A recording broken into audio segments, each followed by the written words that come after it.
Hi, my name's Megan Bennett-Burks. I'm actually just going to be talking a little bit about my role-playing game experience today and how I've really broadened my horizons in the last few years. I've actually been writing my own game for the Fate system, and when you're making your own games, it's really important just to get out and play as many of other people's games as you can.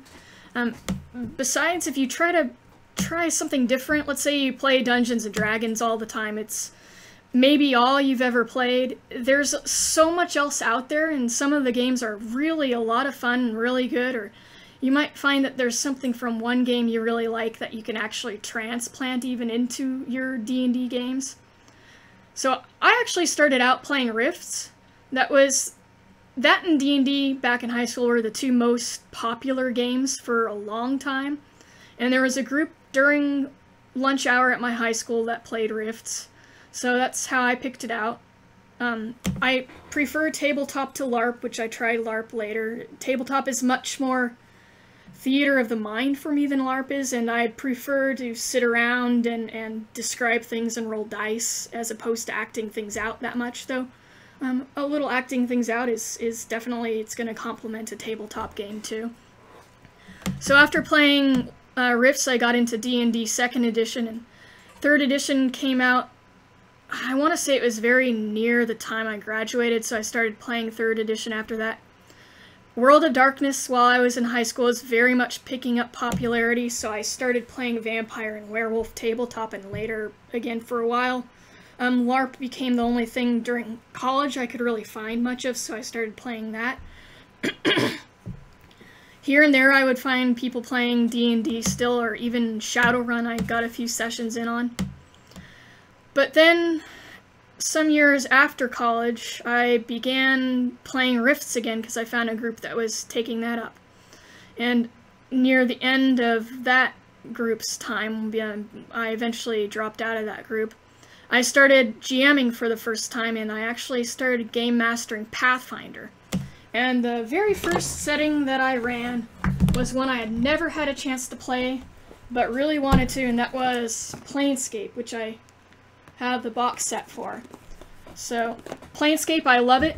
It, in some ways, harkens back to why I liked Rifts. Rifts does all that just crazy interdimensional travel, alternate worlds, and Planescape has that, but Planescape has a very different feel from Rifts. It's more sort of, I want to say, very much fantasy, but with a steampunk gritty edge to it. And I like that it has all these political factions that are based around different concepts of what reality is, and just this idea that belief shapes reality. It's a very strange setting, even though it's classic Dungeons and Dragons, and a lot of just different races that you can play. It's really cool, though. So Pathfinder, I ran that Pathfinder Planescape game, I want to say, for about 2 years. It was my first campaign and definitely my longest. After that, I actually started running a homebrew hack of Pathfinder for Renaissance Italy. So my Leaves of Chiaroscuro setting that I've been working on began as a Pathfinder more low magic setting in a fantastic alternate reality. That went on for about a year or so, and then I just got worn out on Pathfinder and decided I need to try something out different. So I started a homebrew system from there, and I had actually one of my players take over GMing, and he play tested that out, running an ancient Egyptian mythological setting, which was a lot of fun. Now, during the last few years with different groups, I've played other things as well. I've gotten to experiment with playing Hero System, D&D 5th edition more recently. I started game mastering, but that's another thing. Actually running the Elder Scrolls setting using 5th edition, that's been fun.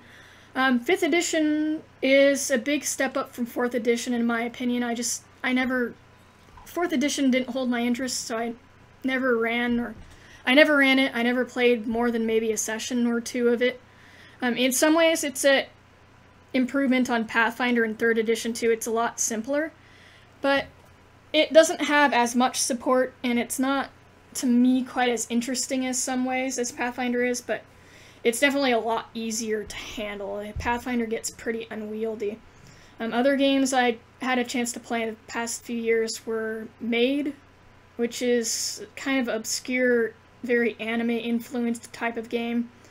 I already mentioned Hero System. Fudge, actually, somebody ran Cult, the setting Cult in Fudge, and that was a very dark game that was a lot of fun and got pretty trippy.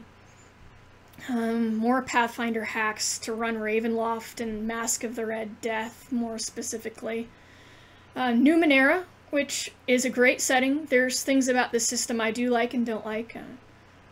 Fate, actually, I'm writing stuff for it, but I'm still kind of a newbie to actually running it. So I've been running a couple games of Fate in my Leaves of Chiaroscuro setting. Birthright, that's another one I got to run, which I'm really glad I did, because I have the box setting for Birthright, classic Dungeons and Dragons. However, it is oriented around kingdom building and domain management. So lots of politics, mass combat. Makes me think a bit of Game of Thrones with a little bit of Highlander and a little bit of like Greek demigod myth influence to it. So yeah, I'm sure I'm skipping a lot of games I've tried in the last few years, and I have a pretty long list of ones that I want to still try that I haven't had a chance to. I don't know if I'm going to be able to get to all of them. But yeah, if you haven't broadened your horizons and had a chance to play things other than just a few games, let's say you've tried a couple editions of Dungeons and Dragons or you've played some White Wolf games, I highly recommend try some other things out. It really, you might find a new game that you just fall in love with. Anyways, I'm Megan Bennett-Burks, and peace out.